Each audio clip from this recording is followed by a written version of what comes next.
തൊഴിലാളി വിരുദ്ധ സമീപനം അവസാനിപ്പിക്കുക, തൊഴിൽ ചൂഷണം അവസാനിപ്പിക്കുക, തൊഴിലാളികളുടെ ന്യായമായ ആവശ്യങ്ങൾ അംഗീകരിക്കുക എന്നീ ആവശ്യങ്ങൾ ഉന്നയിച്ചുകൊണ്ടാണ് CS വിനോദ് നിരാഹാരം നടത്തുന്നത്.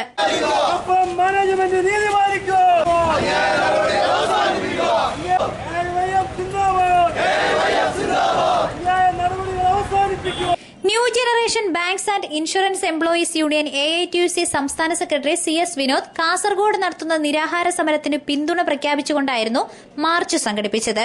നിരാഹാരം 45 ദിവസം പിന്നിട്ടു. AIYF ജില്ലാ പ്രസിഡന്റ് അഡ്വക്കേറ്റ് അനിലസ് കല്ലേലി ഭാഗം അധ്യക്ഷത നയിച്ച മാർച്ച് AIYF സംസ്ഥാന vice president advocate R Sajilal ഉദ്ഘാടനം ചെയ്തു.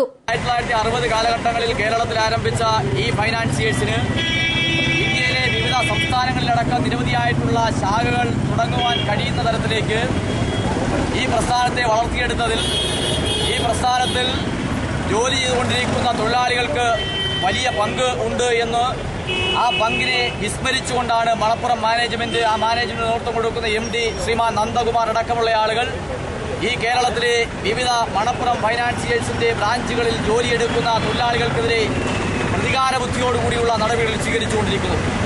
ഇവിടെ സൂചിപ്പിച്ചതുപോലെ കഴിഞ്ഞ നിരവധി ദിവസങ്ങൾക്ക് മുമ്പായി ആരംഭിച്ചിരിക്കുന്ന ഈ സമരം കേരളത്തിന്റെ വടക്കേയറ്റത്ത് കാസർഗോഡും കണ്ണൂർ ജില്ലയിലടക്കം മണപ്പുറം ബ്രാഞ്ചുകളിൽ തുടർച്ചയായി നടത്തിവരുന്ന ഈ സമരത്തെ കണ്ടില്ല എന്ന് നടിച്ചുകൊണ്ട് ഈ കേരളത്തിലെ ഗവൺമെന്റ് അടക്കം മുന്നോട്ട് പോയിക്കൊണ്ടിരിക്കുകയാണ്.